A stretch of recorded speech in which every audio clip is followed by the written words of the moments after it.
teeth in a new way into seeing students as whole people, looking at them as multifaceted individuals with a variety of life needs. Sometimes we can get pigeonholed into thinking of students as just students, but they have so many other parts of their lives going on that impacts their education, and their education impacts the rest of their lives.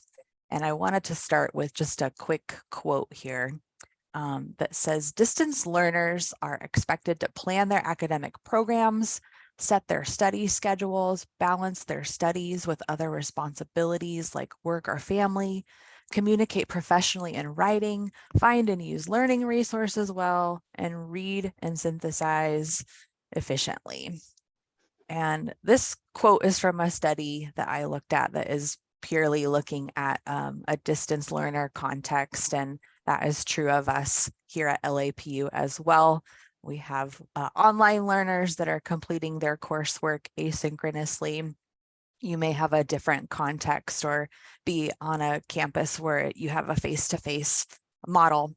But it's essentially, it's a tall order for our students to achieve everything and maintain the balance that they need to in their lives.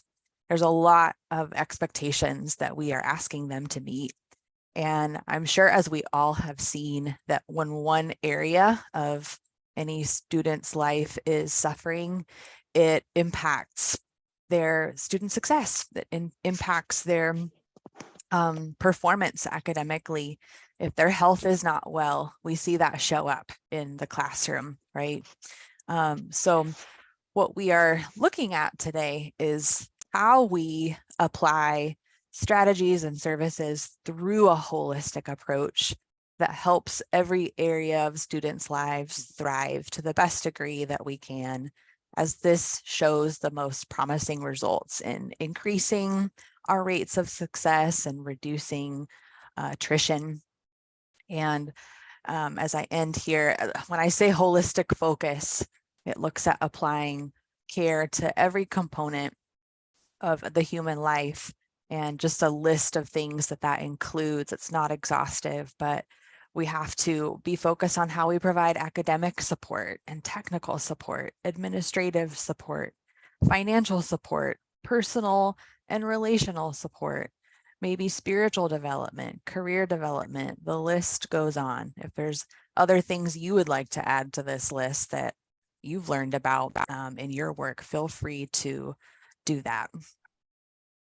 And I wanted to set a framework around the rest of our content that we're presenting today to help us view holistic student support and care through the lens of Maslow's hierarchy of needs, if you're familiar with it.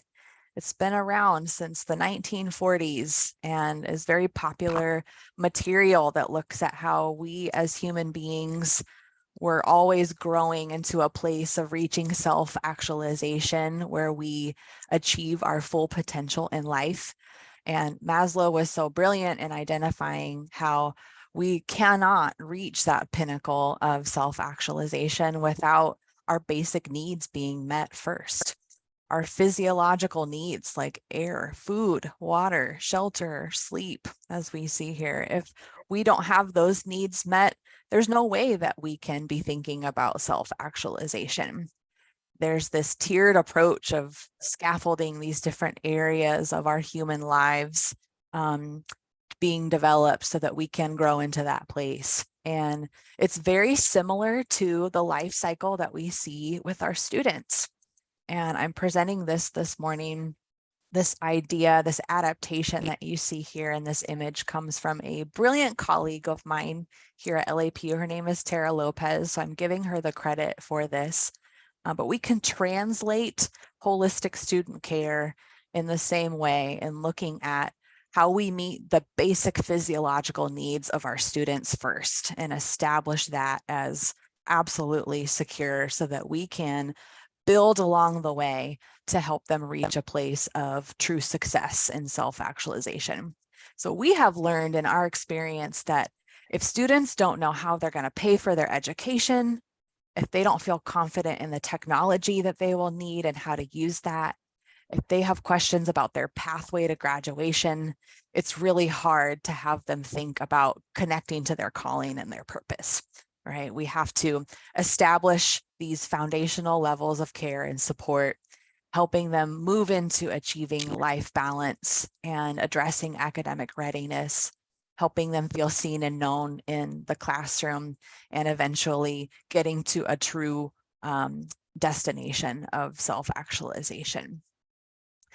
So holding that with us this morning, we are going to be essentially following this tier from towards the bottom, working our way forward in these various areas. And I will just address some notes on student support. How do we apply holistic care through student support, student services, and resources, which is an essential part of student success?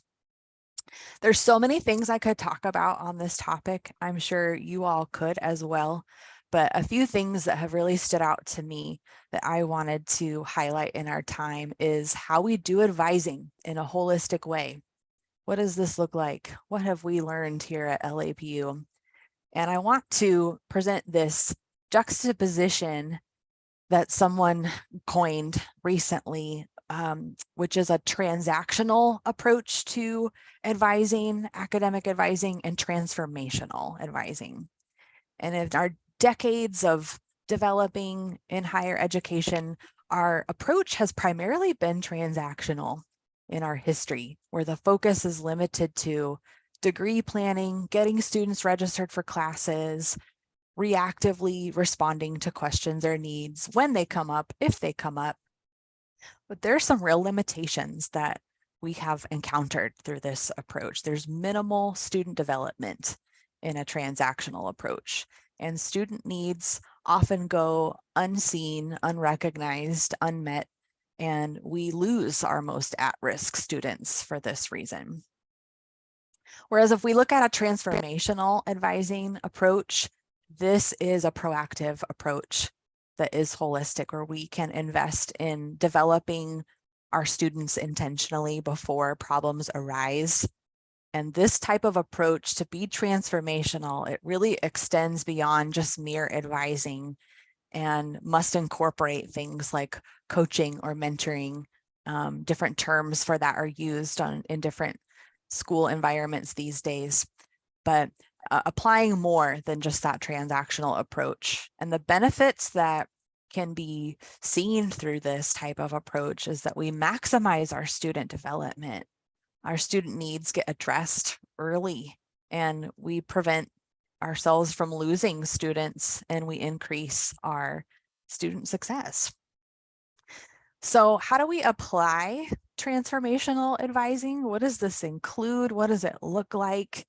Again, we welcome some of your comments and input into this along with us. But here at LAPU, what we have found that has been very helpful is to set goals with our students through a relationship of some kind. We happen to title that a student success coach that each student is paired with on their journey. But through this type of approach, we get to not just map them out for classes and advise them through their degree, but we intentionally hear student stories to learn, where are they coming from? What do they hope to accomplish here? Where are they headed in life? We build themed conversations with them that help us build that relationship. And it works well if these conversations can be built into getting the students to earn credit for a class or points, some incentives for them to actually have these conversations with a coach can be really helpful to motivate them. But what we help to apply is identifying student strengths and risks in those conversations so that we can tailor our support to what they need. We have a very part of our core values at LAPU is to have a spiritual development focus with our students. We're invested in their spiritual lives and spiritual health, and that is a part of what we discuss. And then finally, a huge part of holistic advising is then helping students develop skills that they may not have. Sometimes we assume students are ready to meet all of these expectations, and there are gaps in skills they know and what they don't.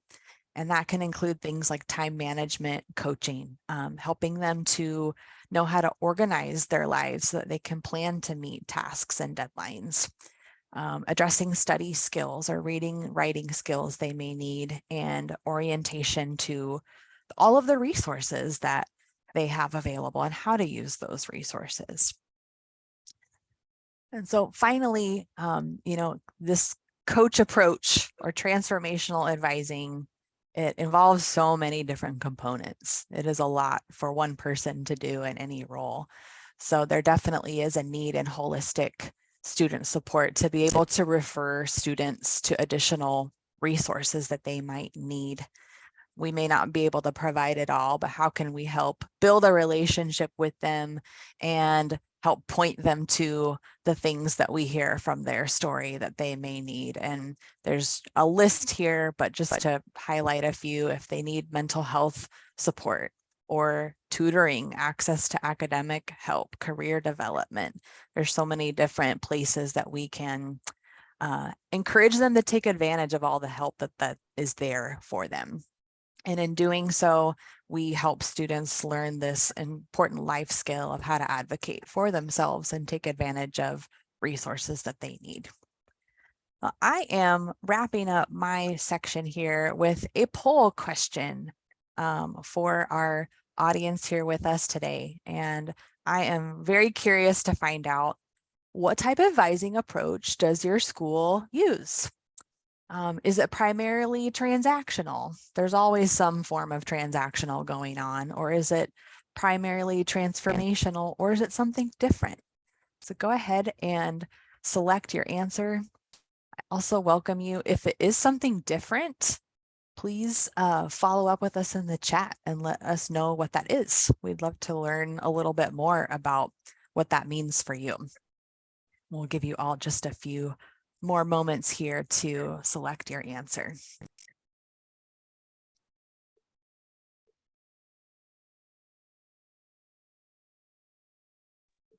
We have a question in our panel right now, Megan. If an anonymous attendee asks if we can receive the slides. We have all of your registrations, and I believe that we'll have this sent out to you. We'll make PDFs of this slide presentation and make sure that you all receive that as we wrap things up. Looks like 3 of you Wonderful. are left to. I'm gonna give you another minute here to go ahead and respond, and if you choose not to, that's okay as well. And then we'll transition over. Please feel free to chat in the chat box. We've asked, how does your university practice transformational advising? And if your advising is completely different, we'd love to know what you do and how you do it. And I'm sure there's others who would also be interested in that. So please feel free to share as you have the opportunity.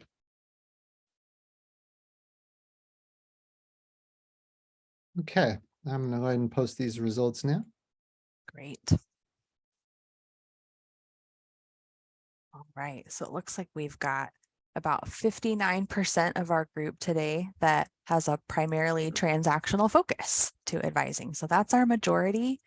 Around 29% primarily transformational, and a 12% something different. So this is a great place to just get a baseline and see where we are at. So thanks for that, Mike. Absolutely. And I will go ahead as we close out our first poll. I will hand it off to Mike for our next segment here. Thank you, Megan. My name is Mike Wilday. I'm the manager of Learning Technology Solutions, and I'm part of our e-learning department at Los Angeles Pacific University.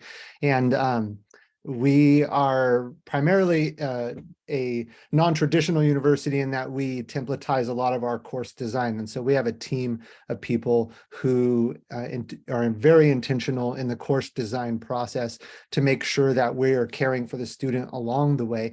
But these tips and techniques that we're practicing can be applied in a traditional university as well. And so I'm just going to go ahead and walk you through and we'll cover the different steps we take in the course design process, beginning with focusing on the student first. The first step in our course design is to focus on the students. Who are they? Their professional needs. What is the impact we need to make on their workplace skills?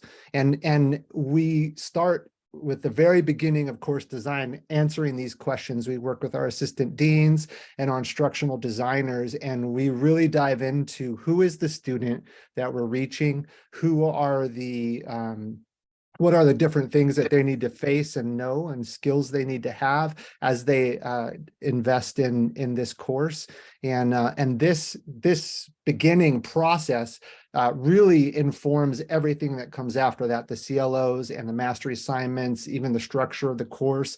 Knowing who our students are helps us design the course in a way that meets their needs and prepares them for that approach. The second thing that we do is called the Know, Feel, Do framework. And you can go to the next slide there, Megan. The Know, Feel, Do framework is a way that we tackle everything when we're designing course content, discussion questions, all of the experiences that a student have in their course. Knowing, and most of you know that, what does the student need to know in order to apply the skills learned through this course in their workplace? And the doing, most of us also, when we design course content, know they need to be able to do something with what they're learning. And so we always look at what skills will the student be able to apply after completing this course.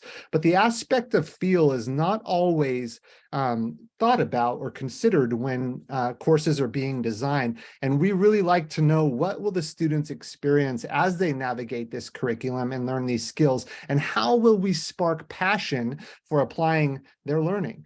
So in our instructions, as we develop the prompts for our discussions, as we gather even course resources, we're thinking, how is the student going to feel if they're watching this or participating with this in some way?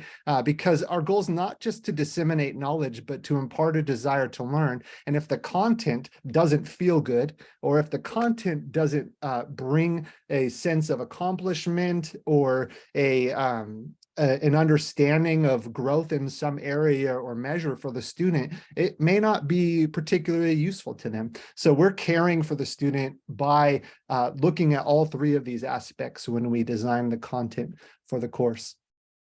We also implement universal design for learning. We are really big on looking at not just from an accessibility standpoint, although that is also a huge importance to us and our team, but how do we allow students to become self-directed and provide options for the students to let them exercise creativity? Sometimes it's really easy to demand certain tools or certain basically tools that they would use to complete an assignment, or even a certain kind of an assignment. Like, you're going to write a paper, you're going to take a quiz, and it's really easy to narrow that down. One thing that we've learned about universal design through the years is that students like different pathways to the same destination, and it really opens up creativity for the student and allows them to use what's best for them. And here's a small example of an assignment we have in one of our courses, where they get to create an infographic or a visual representation using a visual representation tool. And we are giving them a number of options there. And basically the goal is to look at the search engine optimization process. This is in one of our marketing courses, and really give them the opportunity to design something visually that addresses these aspects. It provides them the opportunity to get creative and to try out different tools and to get digital literacy, as well as get to play and experience what works best for them. We also implement peer review, frequent feedback from our professors, and collaboration, student collaboration. Those are all great ways to care for the student so that they don't feel alone, that they have the support that they need. And we're looking at Maslow's needs there. There's so many areas where providing these things helps them feel safer and more equipped. And we always make sure that we provide support for the student along the way. So we're looking to support all of the students' needs. The courses, if you go to the next slide there, Megan, the courses always begin with a segment of what's in it for you, which is like it's a section that talks about what they're going to get from the course. Why are they taking this course? How is this going to help them in their career or in the field that they're studying in? We always provide just-in-time helps at the time of the need. So if there's a resource that will support the student in the assignment instructions, we link that right into the assignment instructions. If there's supportive materials that could help them understand a topic better, we have a resources section at the bottom of all of our assignment pages that highlights that and indicates that for the student. We provide templates for the student to complete. Sometimes the process of developing some kind of framework for putting out their paper or their infographic. We provide examples oftentimes as well, so that the students have the capacity to understand what's being expected of them, or to take some of the technical aspects out of the work, and they get to apply the knowledge and their learning to it to make them feel a little bit more comfortable. We also have a 24/7 technical support team that's always available to help students through some of those technical issues. So when students have trouble logging in, or they forget their password, there's a team that's constantly negotiating with the student at whatever time they're doing work. It can be at 3 o'clock in the morning, God forbid, but they can do that, and they can reach out for help. And sometimes when you're a busy parent, you've got to stay up late and make that happen. And so we've got students who do that, and then those where the technical support team can't support them, they escalate it to our department where we step in. LAPU offers online tutoring through tutor.com to all of our students.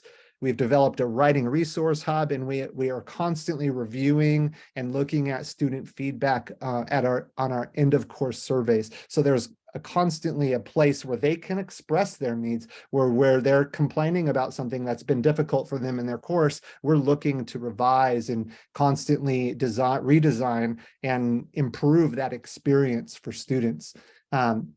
In addition to all that, we really strive to create a sense of belonging for our students, and there's a number of avenues by which we do that. On the next slide here, Megan, we're going to see that we do what's called study rooms. And what we've done is we've created it's basically a forum for all students who've ever joined from a specific course. So like our one of our business courses, they can go into the study room and they can see interactions from students from previous terms and sections, and they can share tips and tricks that they've learned for studying that have helped them prepare or succeed in their course.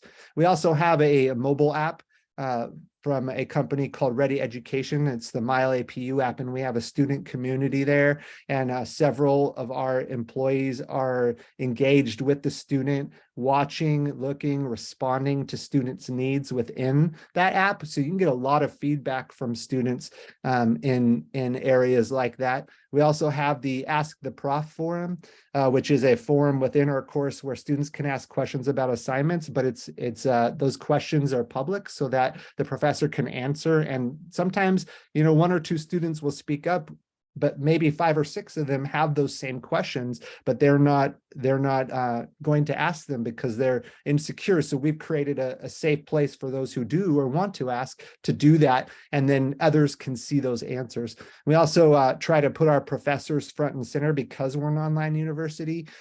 We have a section of our course that's specifically set apart for the professor to introduce themselves, to share their contact information, to make them know that they can reach out to them at any point in time. And then we have also developed several learning communities for our different programs where those learners can gather together and engage within the community within that program and share job opportunities and different things like that come up, as well as some steps as they're preparing for their capstone assignments. So it just kind of creates a sense of community that I think is really, really useful. And then just to close up here, there's so many avenues by which we can get to know who our students are, including all of those that I've just talked about, even those places of belonging. And another one I didn't mention is social media. We're curious, how do you currently get to know your students as we jump into discovering who they are so we can design to meet their needs? Go ahead and launch that poll. All right. There. And there's several questions there. Curious how you guys approach understanding the students.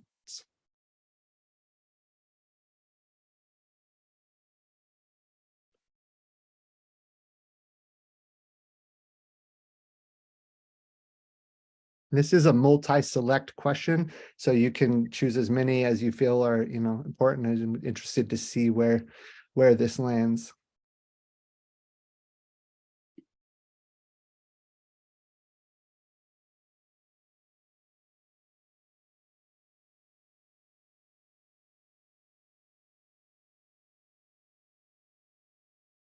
Just take a few more moments. We've got almost all of you have selected an answer.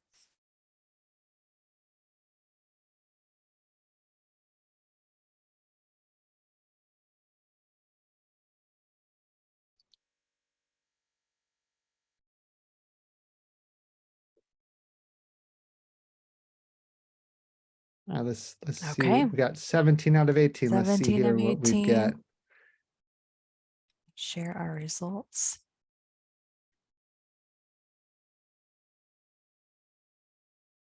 All right, looks like there's a lot of engagement around class discussions and professor feedback. I think those are very useful. Student surveys getting about 50%, student demographics also about 50%. That's a great place to begin to understand who your students are.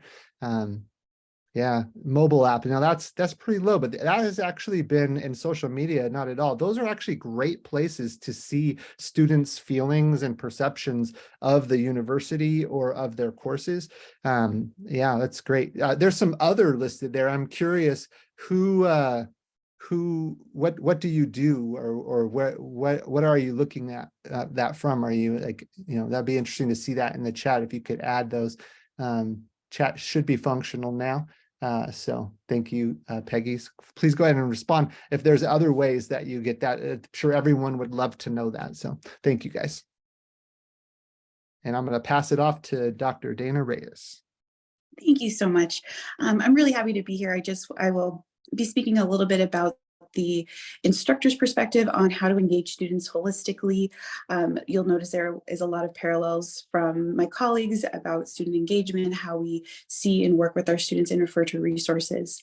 So I'm excited to get to share a little bit about what we do specifically at LAPU, and then just some considerations at large for you and your university and how those can fit for your student population.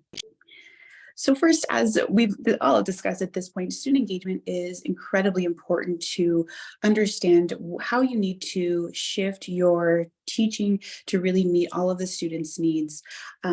As Mike mentioned, we have non-traditional students in many different ways. We have students that are non-traditional college age students outside of the 18 to 22 age range. We have graduate programs. We have students that are parents that are coming out of high school, that are coming from the military. So many different identities that these students hold, and engaging and knowing those things can be really important. So one of the things that we do at LAPU is in the first week, really engage in student outreach. And oftentimes that looks like a phone call, a text, which really just personalizes the outreach. It's like, hi, I'm interested in knowing you specifically. Sometimes those general class announcements and welcomes those feel great. They set some structure for the session and the expectations, but really getting to know your students. Some of the things that I like to ask in the phone call includes what brought you to LAPU? Why here? Tell me a little bit about your major. I primarily teach in the psych department, both undergrad and some master's programs. Tell me about where you're at in your academic journey. What are you hoping to get from this class? How is this going to help you? Anything that you think that would be helpful for me to know. That also really gives an invitation to students to share parts of themselves that they live with and they bring into the class space. Some things that students tell me that I really appreciate and gives me helpful information I'm a first generation college student. I'm navigating this for the first time within my family. There's some challenges here. That's helpful for me to know some things that I might expect students to know about the college experience, especially the online college experience, and that might be everyone's expectations. Other folks tend to tell me about their background, their home life, all of the roles that they're occupying outside of the student role, whether that be that they're a parent with children and a partner and all of these different things that impacts the way that they will interact with the class. So I encourage you in your outreach to get to know students as much as you can. In our classrooms, the online classrooms are generally around 25 to 30 students, at least for the classes that I teach. So it does take a little bit of time, but really well worth it. And again, as both Mike and Megan mentioned, we really put a lot of focus on shaping the curriculum to really make it personal for students, for their goals, for their educational goals.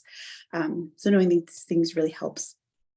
Again, the announcements, that outreach, that consistent outreach is also really helpful too.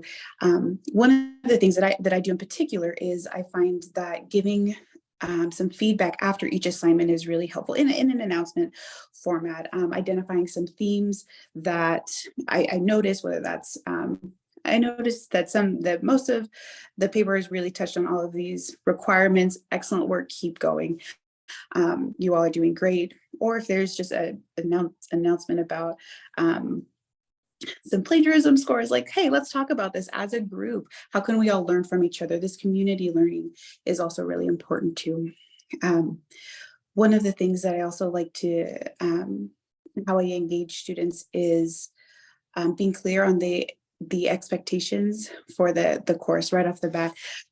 Mike mentioned that we do the professor corner. That's really such an interesting and unique thing that LAPU does. That's an opportunity for them to see that there is a person behind the screen, that we are really here and sharing about how we are as professors coming into this space. What is our background? What are we hoping for? What is our teaching style?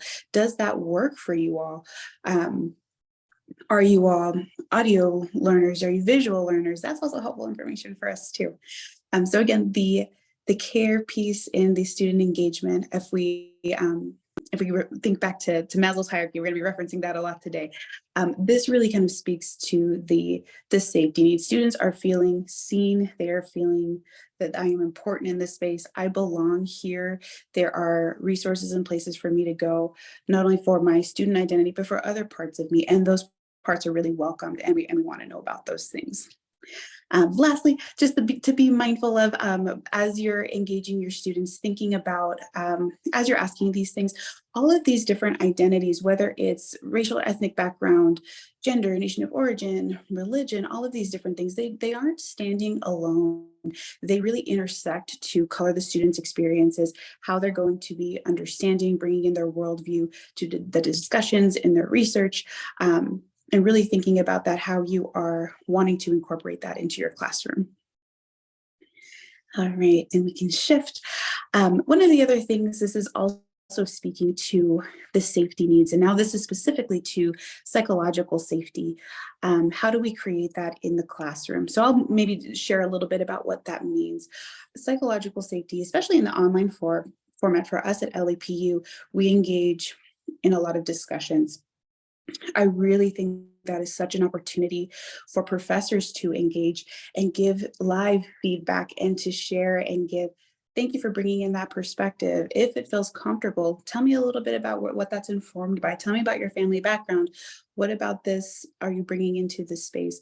When students feel psychologically safe, there is no fear that they will be shamed, that they will be embarrassed, that they're creative, that their individual thoughts will be recognized and appreciated, which is really what we want to create. And that really starts with the professor and creating that space for the students publicly. So not necessarily only in feedback, which I think is good to give back in personalized feedback for assignments, but also in spaces where other students can see, and then they can like, oh, okay, like that was a safe space for me to do that.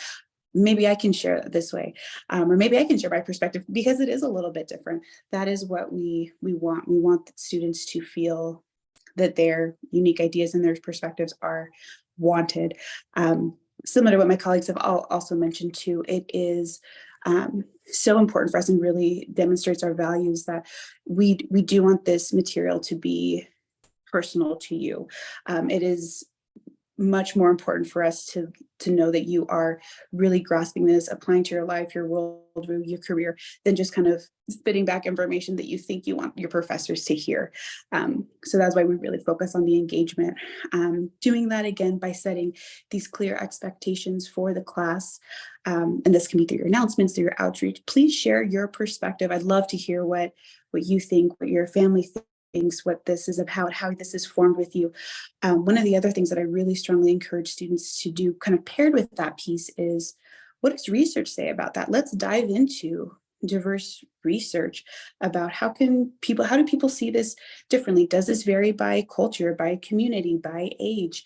Let's dig into that and encouraging students to do so. And again, the more that we can do that, whether that's in the professor corner, in the discussions, in the professor corner, that we're really creating this space where their peers can see that it is also safe, really enhancing that psychological safety. So I have an image here on the slide talking a little bit about how to maybe create that. We talked a little bit about some of those things. Role clarity, that can be the expectations for the courses we've mentioned.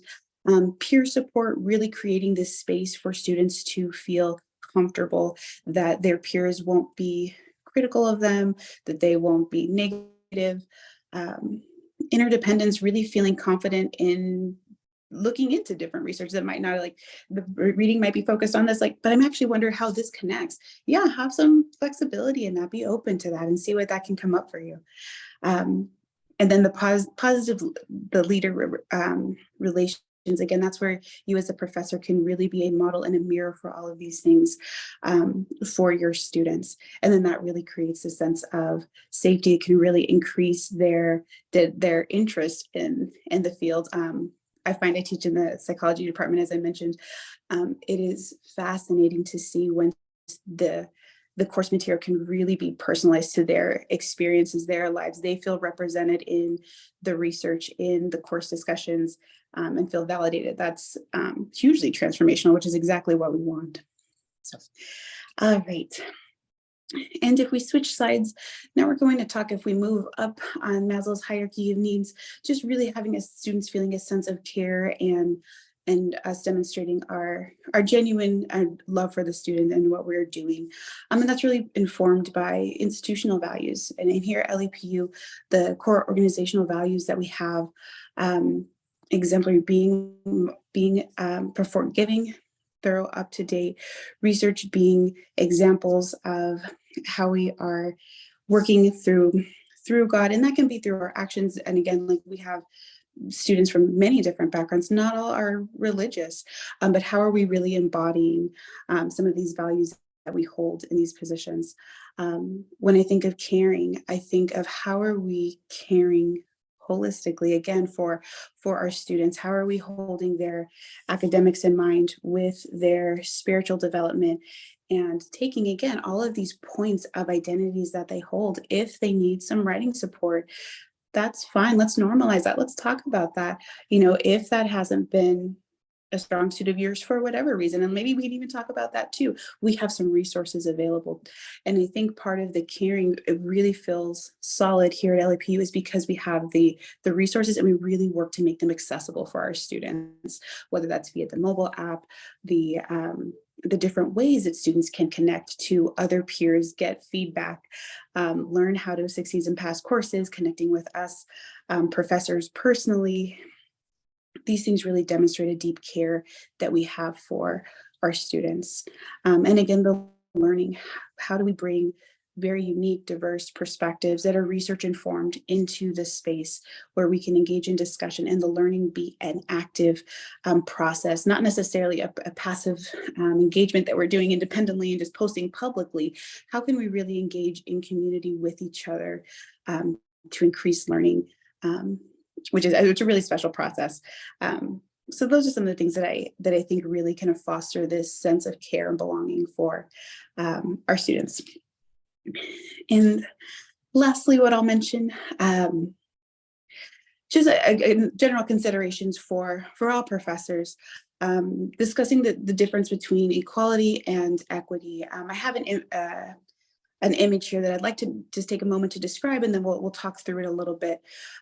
There's two images side by side. On the left-hand side, it's an image of equality, and what that's depicted as, there are three people. One seems to be an adult, so a fully grown adult, and then we have a young adolescent, what it seems, and a toddler. So you can imagine these folks are different heights. They're all interested in watching a baseball game, and they're behind a fence, but they're all given the same box to stand so they can see over the fence. And so that really suits the grown adult really well. They can clearly see the whole entire game. The young adolescent is barely peeking over, has to tilt its head to see a little bit of the game. And that actually, the box doesn't serve the toddler well at all. That doesn't change because there's different starting points. So that's really I think equality has, I think in our society, like we do want equality, perhaps, and there's spaces for that. But in education, I encourage you to think about, but what does equity look like for our students? So if we kind of reference back, when we're getting to know our students, please keep in mind that our students are not all starting at the same starting point. They've had different educational experiences. They've had different high school experiences. They've had different experiences that shape their learning based on their culture, which includes their gender, their racial identity, their age, their religion, their sexuality, their gender. We're not starting at the same starting points. So when we think of equity, this is an image on the right-hand side. Where can we just shift some of the resources that we're providing? So we might need to provide a little bit extra support or be a little bit more clarifying for students that are starting in a different space. So in this image, we see that the adult actually doesn't really need the box to see over the fence, so they're fine. The adolescent could use one, and then they're fine, and then that toddler needs two, and then they can all see. So I really like to think about what does that look like in the classroom for your students, and part of that again is knowing your students, knowing what the needs are, and what they're bringing to the classroom space for you all. So that wraps up the end of my section. I'd like you all to consider these as mostly geared for professors, but what strategies or outreaches do you use to get to know your students and their needs for your classroom? So I have some things listed here, varying from phone calls. Do you offer video meetings with your students, group study spaces? Are your needs determined by what information that you're given by any accessibility coordinators, or is there another method? We'd love to hear all of those and engage in a discussion. So thank you for your time. I look forward to answering some of those questions.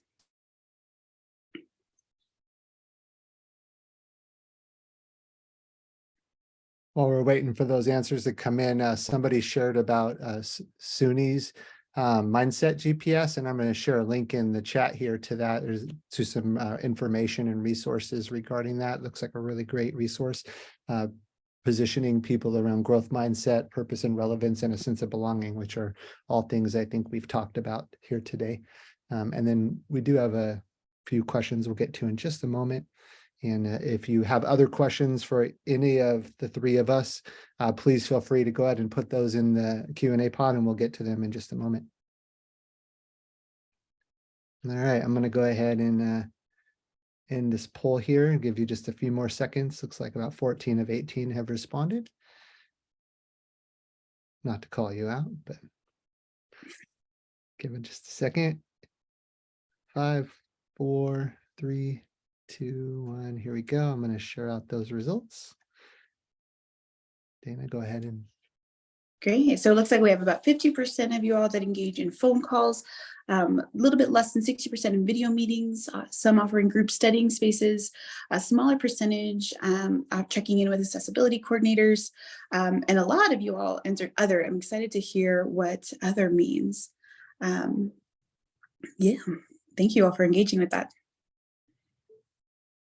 Robert Shields shared in the chat that he uses an anonymous survey at the midpoint of the course to gauge students' needs and to see how he's performing as a professor. Great.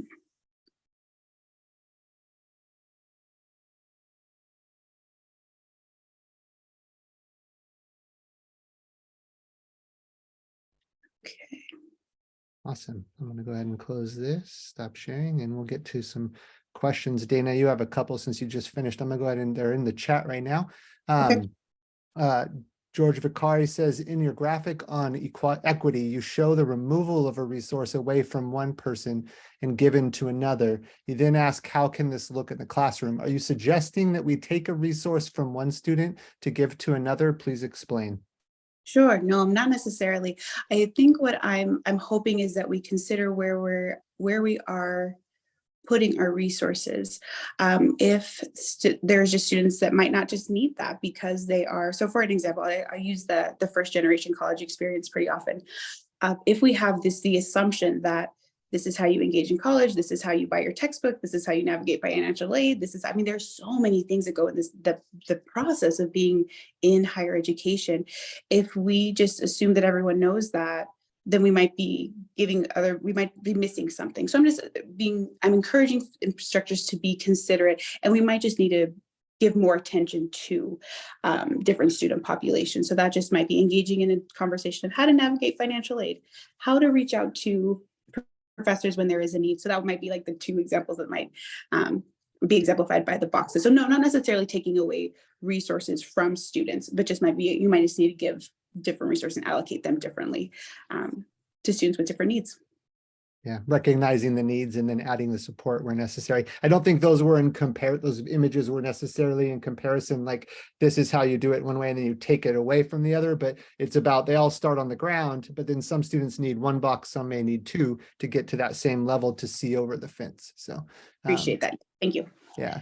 So students might come into the class with access or without access to certain resources. And so that's also something we consider. We try to give students access to all the resources that they need, understanding that students aren't all even financially in the same position. We really strive to provide open educational resources or free resources through our library to students for study materials within the course and to introduce course content. So that's another area where we do that. There's a couple questions in the Q&A chat that I'm going to answer live, and then I'll post the answers too. Robert asks, regarding the 24/7 technical support that you offer to students, how much or what percentage of the technical support is handled in-house? Are there LAPU staff available to assist students after hours? That's a great question. We do have our student success team have some staggered hours to provide some students access to like more of the course needs, not necessarily the instructional needs in the evenings and the mornings and even on the weekends. But our first level support is handled by a third-party company. And they sift through those calls or emails or chats, and there's several different ways students can access them. But then of those 2,000 plus students that we have, several tickets are escalated to my team, and there are 3 of us that manage those escalated tickets, and we answer and solve the problem and then give it back to the technical support team, and they respond to the student if they can't resolve it themselves. But probably 90% of those tickets are being resolved because there are technical issues that the staff and from that technical support party is able to complete. And then, but while the e-learning team and our IT teams, which is separate, don't usually deal with students directly, I know our student success team is constantly supporting our students on multiple levels every day. And sometimes that's technical support as well. It kind of depends the route the student takes to get to reach that support.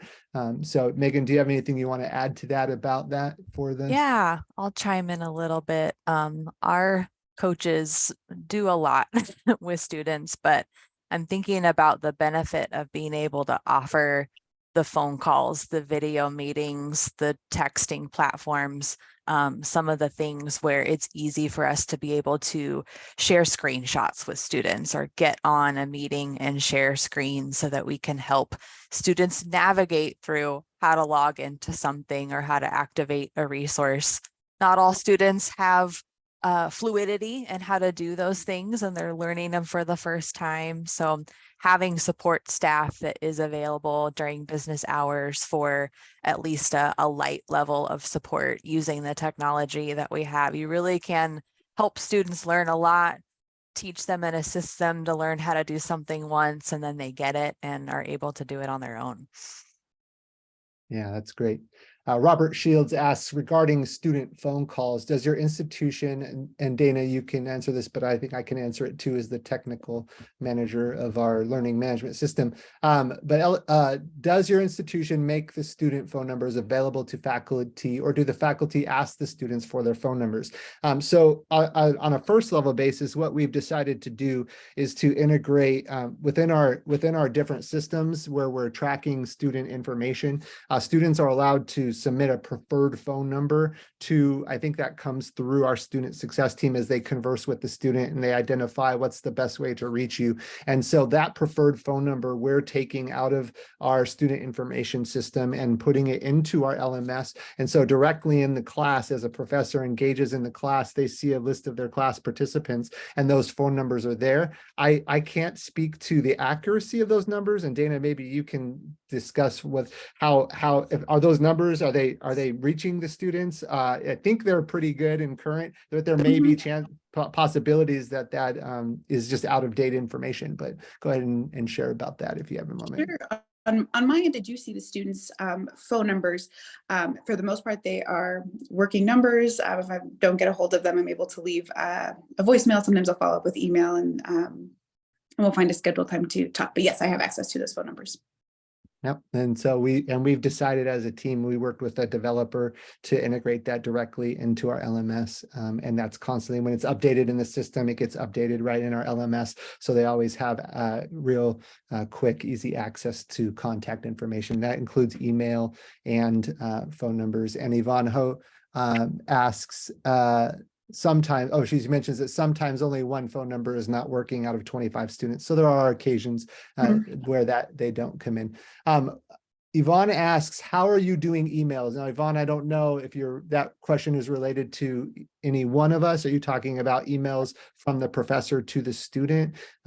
If you could give us a little more clarification in the chat on that, what do you mean by how are we doing emails? We could answer that a little more specifically for you. And then Randall asks, during the talk, you discussed the different departments, programs, and support staff involved in all that you do to be holistic. 2 questions. What does that collaboration look like? In particular, how do conversations about changing things start? So how do those conversations start?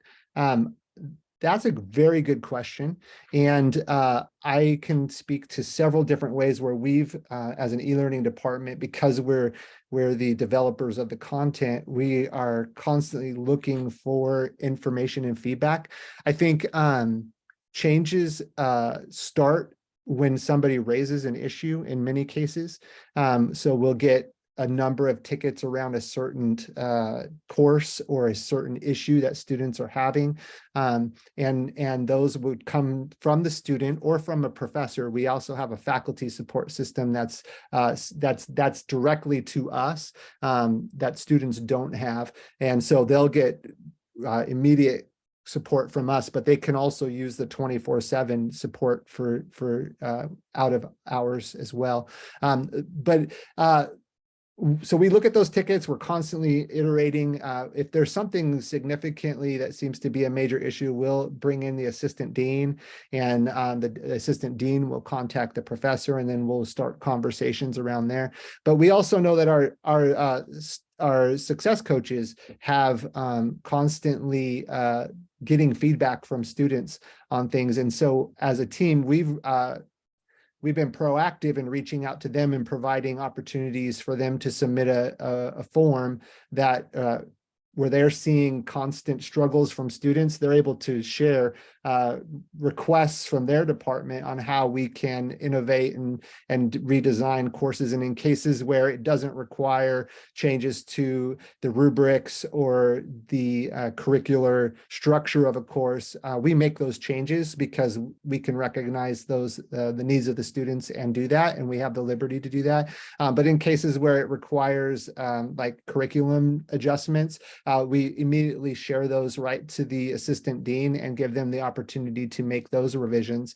And then there are consistently, from the academic side, there are consistent reviews of our courses and revisions for our courses where they're looking constantly at student feedback, both qualitative and quantitative data, and are determining what might need to shift or change to make that happen. I don't know, Megan or Dana, if you have other avenues by which we collaborate, but we'd love to hear that.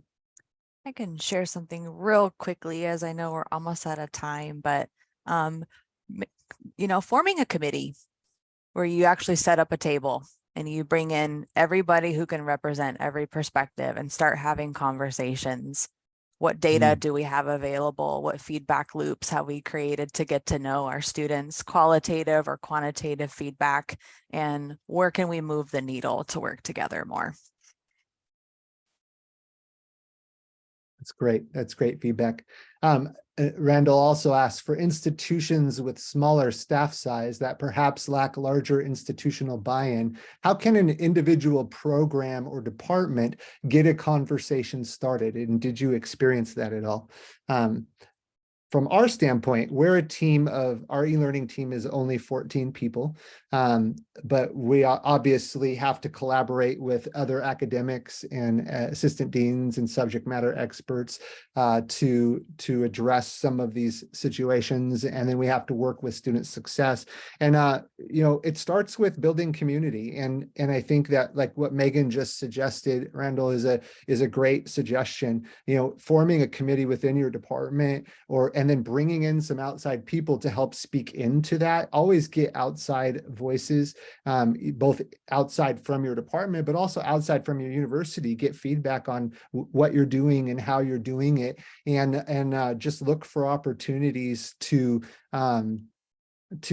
collaborate and get to know each other. Our e-learning team intentionally reaches out to other departments within our university, and we plan what we call a little coffee time, where we just ask a little, take about 15 minutes and ask a getting to know you type icebreaker question, and just start to build relationships with people. And as we do our daily interactions, those initial meeting points can be really helpful in then discussing work or addressing these problems as they come in. We just get to know each other and feel more comfortable using candor and asking hard questions when it comes to making those changes or addressing those needs as they come in. But yeah, I don't know if that answers your question or not, but Megan or Dana, do you have anything to add to that? No, I think that's pretty thorough. Yeah. Awesome. If you have any other questions, you can ask them in chat or, put it in here. That's great. We appreciate you guys for joining us today, and thank you for your time. It's been a pleasure to be with you.